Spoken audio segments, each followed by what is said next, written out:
Quadrilateral Security Dialogue, or the nations which are part of the Quad Summit. So you have India, Australia, Japan and United States as part of the Quad nations. Now this the concept started in 2007, and following four were the lead roles who started this concept in 2007.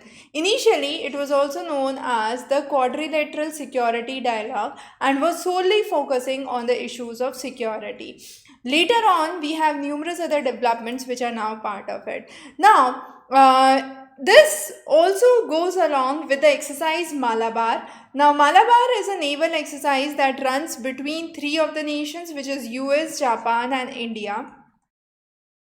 We have witnessed that after the withdrawal of Australia from the Quad Summit, which happened somewhere around 2007 and 8, there was a policy that brought in growing tensions between US and China, and that was not supported by Australia. So Australia actually moved out under the leadership of Ruth, and later on it joined back when the leadership in Australia changed, and there was a reunity again among the Quad members, which started somewhere in 2017. So under 2017, this meeting turned again. It was with Donald Trump that it was further strengthened. And however, in 2021, right now, we are talking about the developments which are mainly specifically for the semiconductor supply chain.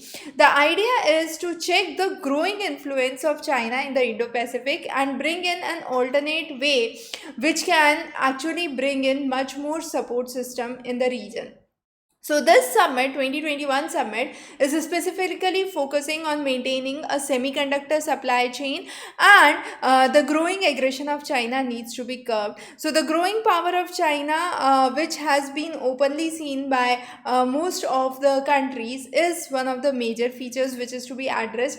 Now if we see the influence in the South China Sea, as you can see, Japan is one of the members, and in the South China Sea, we have a zoom map here. The red line shows the area under the influence of China, which is the most area, as you can see, and then we have little sections under Malaysia, Vietnam, Brunei, Philippines and Taiwan. But as of now, we see most of the region under the influence of China. So we have Quad Plus, which is another important development that is seen, and this Quad Plus meeting represents those who are pledging in response with the COVID-19 as of now. So some of the nations include New Zealand, then we have Vietnam and South Korea. So three of the nations are part of the Quad Plus, and then we have numerous other nations which are perhaps getting closer to the concept of Quad Plus, which is Canada, France, and then we also have UK as part of the Quad Plus. The most significant development as of now we focus on is COVID-19, then is climate change. Security and military issues we have already focused. Exercise Malabar is one of the efforts that is already done.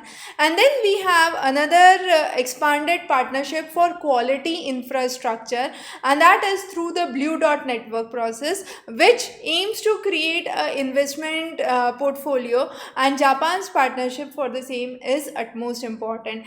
Now, what benefit does India has with this Quad Summit? So, India has actually numerous security benefits. The first is the security would be India would be benefited through security issues even in the north, the regions of Ladakh and Kashmir. India can turn into a supply and manufacturing hub if we have this semiconductor supply chain agreement that comes in. Global trade and investment can be redirected from China to other parts, and India can see growing opportunities in that field. A more stable world order can be created, which is less susceptible to Chinese power, and therefore growth of Make in India can be one of the ideas which can be witnessed with the Quad nations and the Quad Summit. So that is one of the major developments that we see. With the recent visit of Prime Minister to US, Quad is one of the major topics to be discussed, and therefore becomes an important topic for your examination point of view also. So cover this topic in detail, a very probable topic for your examination this time, and also AUKUS, which we would be covering in the next session.